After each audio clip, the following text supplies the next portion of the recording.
Sal Capaccio appearing live in studio. I figured, you know what? It was one of those deals where I'm mapping out my day, and I know I got to do a story recap. I got to do Facebook Live, which, by the way, it's up, Facebook Live, so check it out. And I said, okay, then I'm going to drive back to Buffalo. I'm going out with Bulldog at 4. I'll be in the car, but I'll be driving literally like past the studio. So why don't I just stop in and say, okay, I'm here, let's talk. And it's a lot better than doing it over the phone. So glad to see you, buddy. It's nice. Yeah, it's been a while, right? It has. We have not seen each other maybe since golf. Yeah, we played golf at Hickory Stick. That's right. That one Monday more than a month ago now. It seems like that. I mean, it's been a while. It's been a while. What did Eric Wood say one time when he was, I think, during his retirement? I always stuck with me, and he's right. The days are long, the years are short. Right? Yeah, no, that definitely works.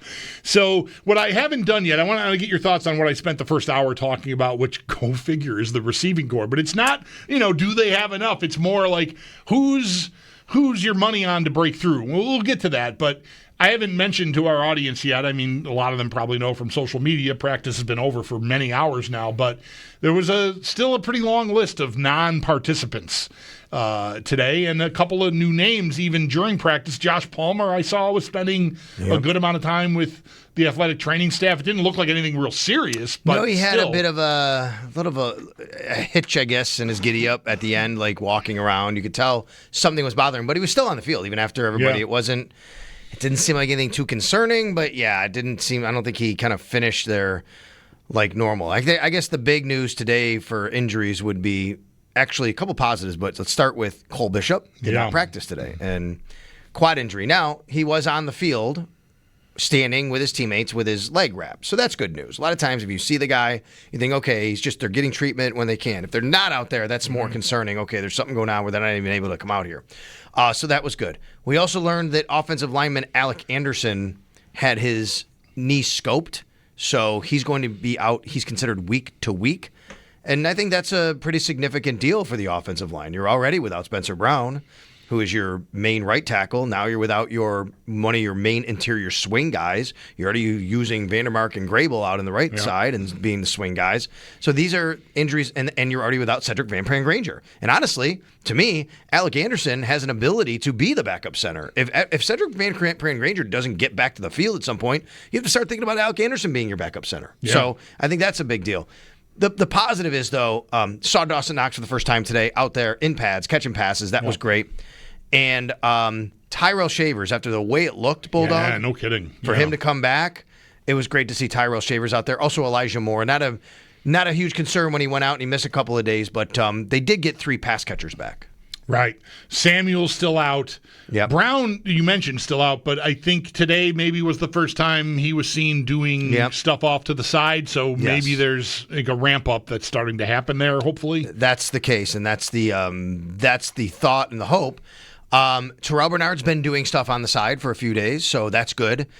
And look, I think we say this every year. We go through it every year. It always seems like I do think there's more this year than normal. I don't know the exact date. I think someone did break it down. Maybe it was Banged Up Bills, I believe, over on X, who broke down the stats. But there's always more injuries than you think there's going to be. Yeah. Because they're going to be cautious with anybody with anything. And when you see a name on a list, it's like, oh my God, here we go again. It could be a day, it could be 2 days, it could be longer than that. But they're not going to rush these guys back. The object is to be as healthy as possible week 1. Did we talk about this with you already? I know I brought it up, and it's something we're I think hoping that we're going to get Sean McDermott on our show at some point here in the next couple of weeks, and I want to ask him like how much it's changed just over his coaching career, maybe even in just like the last few years with him, even as a head coach. Because it feels to me, and look, every player's in a different situation. Guys at the bottom of the roster might be a little less inclined to raise their hand and say, hey, my calf feels funny or my hamstring. But I wonder if the Bills actually tell the guys, like, look, you don't have to plow through stuff. You're not going to help us if you hurt yourself worse, right? If you got to tweak and you got to miss a day or two, that's way better than making it worse and missing a week or two. And again, with guys that are entrenched as starters, I would think that that's definitely the case, and they would have the comfort of knowing, like, my spot is safe. I'm going to miss a day or two, right? But the guy that's battling for the backup safety role or the whatever, right, might be less inclined, but I bet the Bills want them to handle it the same way anyways. I think that's right. Look, there's an old saying that says you can't make the club in the tub, right? And we know that, and guys know that. If they're injured, they're not out there, they have a tough time making it. But I think the message from the team is not going to be, it's never going to be, get out there, you're going to not make the team. It's, you got to be healthy. We're not going to risk that.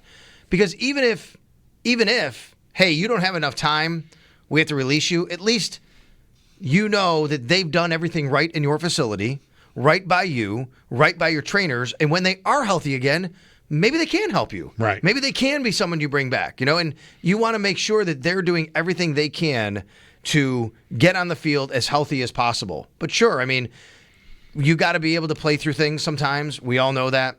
This time of year, though, is a time to make sure that you're just making sure that you're good enough to go and be ready at the end of the season. And if these guys have a mentality, I think sometimes you have to protect guys from themselves. There's no doubt about it. Yeah.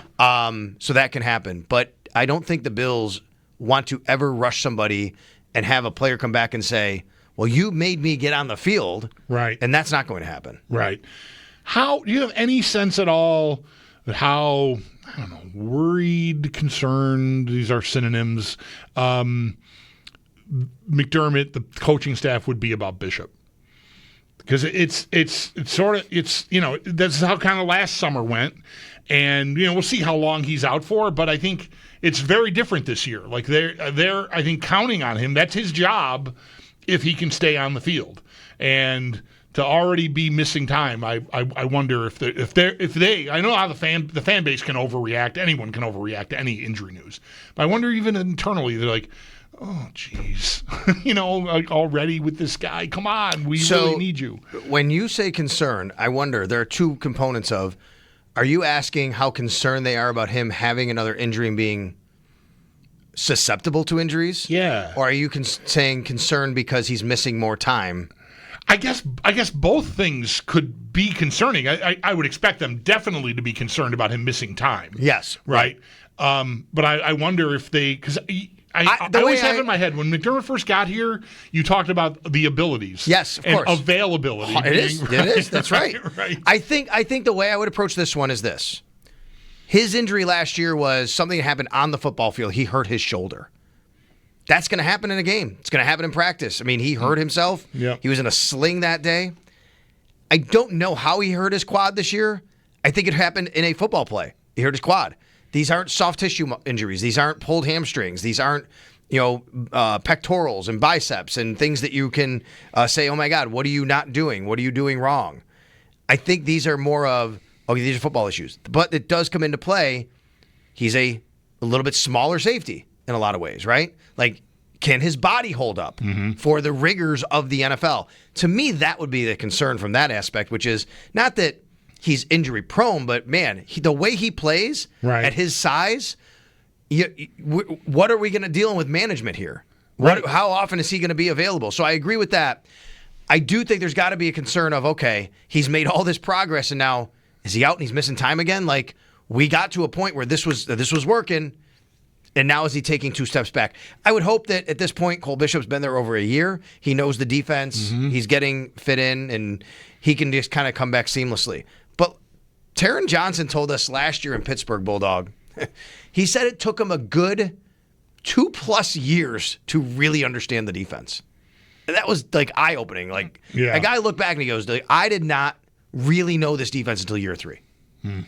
Crazy. Yeah, right. So anytime you miss, right. To me, it's exponential for guys until they get to like their third year. Right. Sal Capaccio in studio with me here on WGR. I'm the Bulldog. Mike is away for the rest of this week and all of next week as well. Well, you wrote about, speaking of Bishop missing practice today, WGR550.com, the depth, the linebacker depth, at least in Bernard's case, he's been nursing a hamstring injury for a bit here, so there's been a lot of Balin Spector and Joe Andreessen next to Matt Milano, and then, of course, the safeties. We can get into that a little bit here. Is Hamlin someone that right now you think has a hold on, a backup safety role on this team? And if it's not him, who are the other contenders? I think Damar Hamlin is in a position to be a backup safety again in this team. But to me, the numbers still might dictate this overall. And I say it that way because I've always felt he was behind Derek Forrest. To me, Damar was the fifth guy on the outside looking in. Mm-hmm. That is Taylor Rapp, Cole Bishop. I'm going to count Derek Forrest. And I say five because I count Cam Lewis and Jordan Hancock as like flexible block guys. They can do both. So who are your main four safeties? Are they both working as like Taron Johnson's backup and backup safety? Yes, at different times. Right. Because Cam just what he does, right? I mean, that's what he does. Yeah. Jordan Hancock, even Bobby Babish told us today, he said he didn't want to get in the weeds. He said without getting into detail, we use him a little bit here and we use him a little bit there. And at some point, we're going to figure out where it's best, right? And they're going to keep doing on that. So I think you probably look at five total guys. There's not a chair for somebody. Is that Damar or is that Derek Forrest? I think it's one or the other. Now, you could surprise me. It could be Cam Lewis. It's not going to be Jordan Hancock. Jordan Hancock's going to be on the team. You could surprise me, but man, they love Cam Lewis. And he is, Brandon Beane has referred to him as the best backup nickel in the league. Are you going to release what you think is the best backup nickel in the league? And a guy that's been with you and knows your system after 7 years? No, I don't think so. So I look maybe only if the rookie just shows that he can that he could be the best backup nickel in the league. That's exactly right. He would have to show that, this is I'm better there than I'm at safety, and I'm better than that guy. And then you say, okay, numbers get squeezed, right? You're right. So I think it's Rapp, it's Bishop, it's Cam Lewis, it's Jordan Hancock, however you want to do that. And I think there's one spot for Damar Hamlin or Derek Forrest.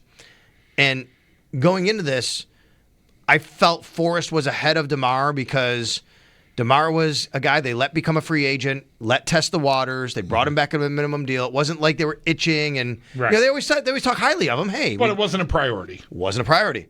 Derek Forrest, they went out, they signed. Get him from Washington, where he played for a Ron Rivera defense, knows a bit of the system. Yep, no doubt about it. Comes in here and has athletic traits that when you watch him play, he's different than Damar. What did we talk about all at the last season and going into the offseason? You got to be a little bit more athletic at safety than they were. So I always felt that Derek Forrest was that guy. I'm out there watching practice. I think Damar has been fine, and I think that Damar is getting enough of a look here to actually wind up winning that job again. How about linebacker? I know people are not going to love what I'm about to say, but you have to get used to the fact that Balen Spector might be the backup middle linebacker again. It could be Joe Andreessen. I still think Joe Andreessen has just as good, if not better, shot because of Balen Spector's lack of availability over the last few years. But he has been available this training camp, and he's out there rotating, and he's really good against the run. That's what he does. Joe, I think, still offers more upside maybe against the pass sometimes. I was thinking, short, not carrying guys down the field, right? But today he made a play. Joe Andreessen made a play today I wrote about, and we can make this our best of because it was a great play. Good job reminding me. So the first segment I watched, 11 on 11, Balen Spector was the middle linebacker next to Matt Milano. This is all because obviously Terrell Bernard is out, but he was getting the reps. I'm like, okay, Balen Spector's getting the reps at starting middle linebacker. And again, they're running run period. He looks good. There's nothing flashy, nothing bad, whatever. Then they go to a red zone period. I see Joe Andreessen there. There's a play where Josh Allen gets the ball. He looks to the flat, and Ty Johnson is running the flat. Looks like he's pretty open. Josh is going to throw it to him. They're in the red zone. And I'm telling you, Joe Andreessen went from he saw from his middle linebacker spot exactly what was happening. And he made a beeline to Ty. And Josh pulled up. He's like, he saw him 10 yards away. Like, I can't throw that ball. I'm going to get my running back either decapitated or make a big loss on this play. So Josh had to kind of change his direction, his thought, went the other way, goes across the middle to Dalton Kincaid, and by the time he did that, it was off. Timing was off. Incompletion. That incompletion was caused by Joe Andreessen. Right, even though he doesn't get a pass defense credit on the play, right? That was caused by Joe Andreessen. And that, to me, that's where I think Joe can really excel and show you. Like he gets to a spot even in the pass game. He sees what's going on. I think he diagnoses. I saw this in OTAs and minicamp. I talked a lot about it. I thought his pass game coverage in minicamp was great, Joe Andreessen. And if he can do that, he can prove to be a better backup middle linebacker because now you're talking about 3 downs for a guy. And I also think just the availability piece of it for a guy than Bale Inspector, who they like. He's been in the system 3 years, but he's on the 4th year of a drafted rookie contract versus the 2nd year of an undrafted contract, right? I mean, numbers matter here too. Yeah. Is there room for both of them on the roster, or probably not? There is. If you squeeze out a guy like Eddie Ulofoshio, are they going to do that? And they could. Maybe Eddie Ulofoshio doesn't make it. The guy that's actually kind of showing up a little bit here, and by the way, Dorian Williams hasn't practiced still in a while, right? So he's also out there. The guy that is getting a lot of these reps, though, Shaq Thompson. Yeah, right. He's easy to forget about. I mean, he can play all these spots. Yeah. He has position flexibility. He knows Sean McDermott's defense. At the end of the day, linebacker's going to be interesting. Bernard, Milano, Williams, and then who do you choose from? Maybe do you keep 2? Do you keep 3? Andreessen, Ulofoshio, Spector, Shaq Thompson. You also have Keontae Jenkins. But I mean, that's probably 3 guys who are gone. I don't know. I mean, where do you get the numbers from? Right, yeah. There will be a lot of... I was thinking about this same point as it pertains to the defensive line, Sal. Now, I know they've got the issue, and they'll have... Did you want to make that the best of, by the way? Oh, yeah, thank you. Go ahead. I don't want you to forget. Look at this guy. See, you got a lot on your plate today. When I'm by myself, I forget all this stuff. Yeah, best of training camp brought to you by Northtown Automotive. Get a Northtown Engine Shield engine protection warranty on new and used vehicles. Thank you for the reminder there. You got it. You've got Hoyt and Ogunjobi who are going to have the suspension since they won't count against the 53 when the cutdown comes. So there is flexibility there. But, man, I'm just looking at the names and the draft stock I know. on the defensive line, not just at edge. There's just so many guys here. Like, Landon Jackson is a player that I was excited about when they drafted him, liked his skill set, liked his size. Is he running like third team reps basically? Like he can't even crack the. Like I wonder. Like I think he's a third round pick. He's on the team, right? But maybe he's an inactive guy when we get right down to it. And I mean that's already again third string I'm talking about.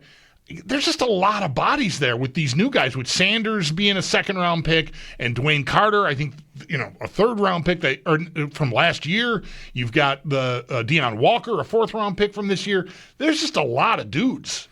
6 guys at edge and 6 guys at tackle. I think if you just do it off the cuff, are making the team, but you can't have 6 and 6. You can, I guess. Who's going to keep 12 defensive linemen? I don't think they're going to do that. Don't they usually keep like 10? Yes, 10. It's the most. 9 or 10 generally, right? One who might be a flex, and maybe 10. So let's just say it's 10. Okay, they can do that now because Hoyt and Ogunjobi are suspended for 6 games. So at the end of the day, you could still do Rousseau, Bosa, Epinesa, Solomon, Jackson. That's your 5. Oliver, Jones, Carter, Sanders, Walker. That's your 5. Great. But yeah, what are you talking about? Who's getting on the field? Who's getting jerseys? Who's not?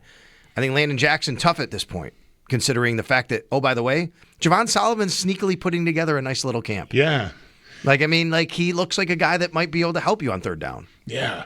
I wonder when you start crunching those numbers and consider draft stock, like could a guy like Epinesa be in trouble?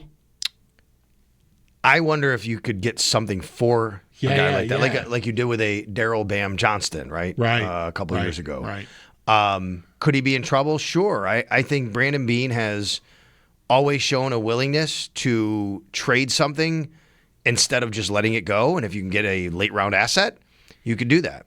I think that's a guy that could be, hey, you know what? If we can get something for him, maybe we do. It's a tough call. I don't know where all these guys fit. I mean, sometimes injuries do dictate. They also have the IR designated to return.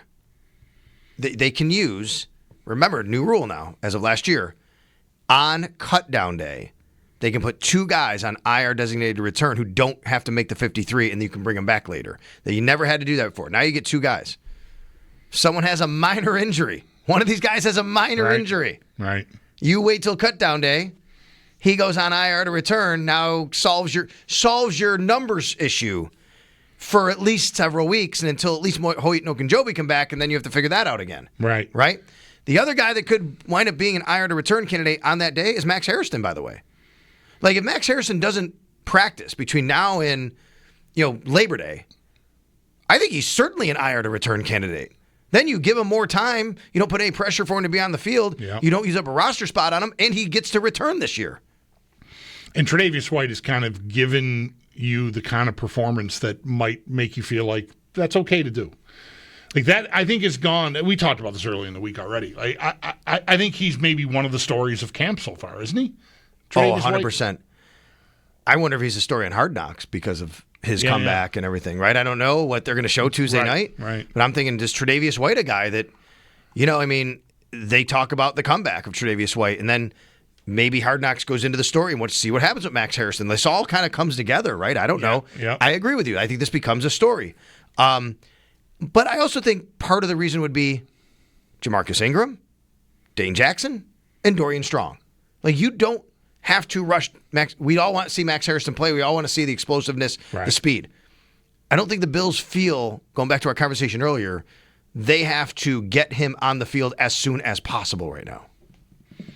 Before you go, because I thought we'd spend more time on this, the Twitter poll, I talked about it a lot the first hour while you were on the way in here.